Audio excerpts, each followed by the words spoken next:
Well, hey guys, what is up? Brent Abel here at webtennis.com with another episode of What's the Right Shot? So the big question is this: how do players like us who love to compete but can't rely just on world-class stroke technique, how do we win more matches, especially those tough, close matches, using our smarts for better shot choices and court positioning? That is the question, and this instructional series will give you the answers. Hi, my name is Brent Abel, and welcome to What's the Right Shot? Well, hey guys, what is going on? Brent Abel here at webtennis.com. Another episode of What's the Right Shot. And what we're going to focus on today is when you are the returner in doubles and now you've got a second serve, right, to deal with.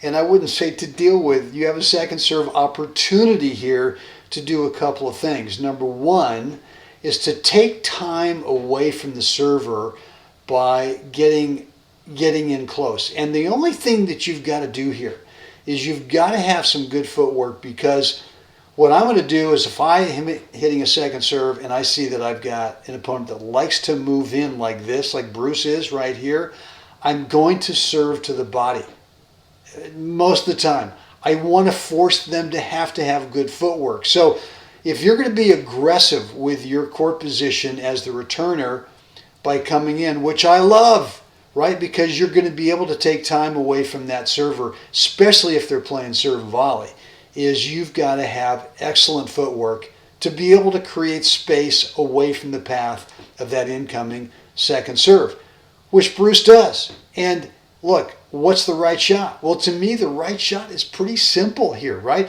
It's simply going to challenge that server with a ball down at their feet. We don't want to take this up the line because the opportunity is too great to be able to go cross court.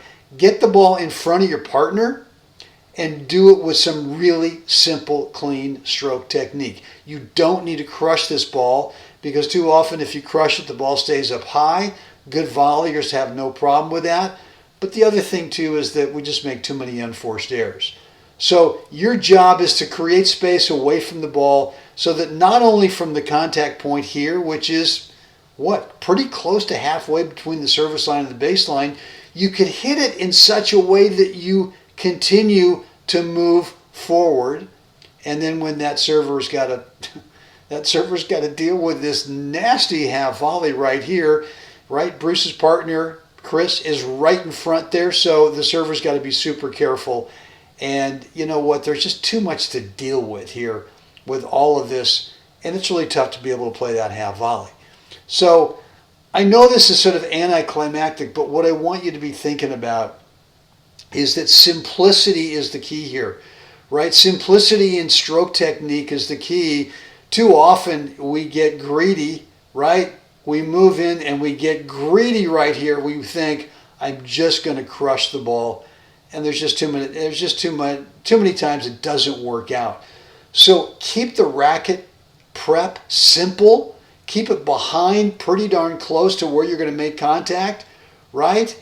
And this is a slight top. You don't have to go goofy, full Western grip, windshield wiper, forehand.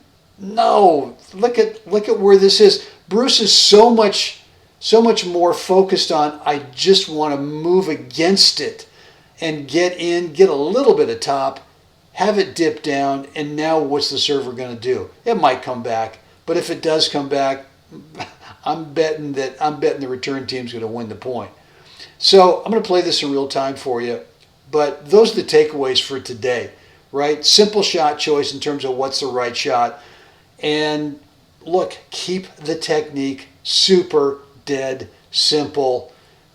We got to look at this again in slow motion. I'm sorry, because I just really want you to be dialing it down in terms of thinking the damage that you've got to create from this is with a big, massive ripper, and you don't need to. All you need to do is challenge with court position.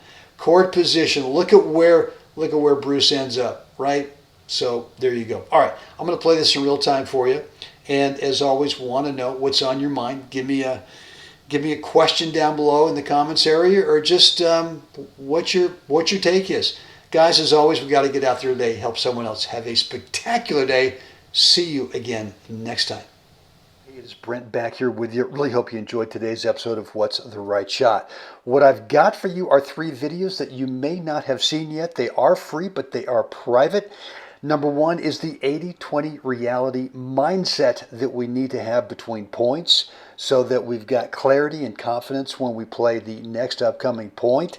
And then I've got 2 other videos on your topspin second serve, really to help you get a nice high quality bounce over there so that opponent does not have the ability to take advantage of your topspin second serve. 3 free videos. The link is down below in the description area. Right down below, click it and you will get access to these 3 free videos.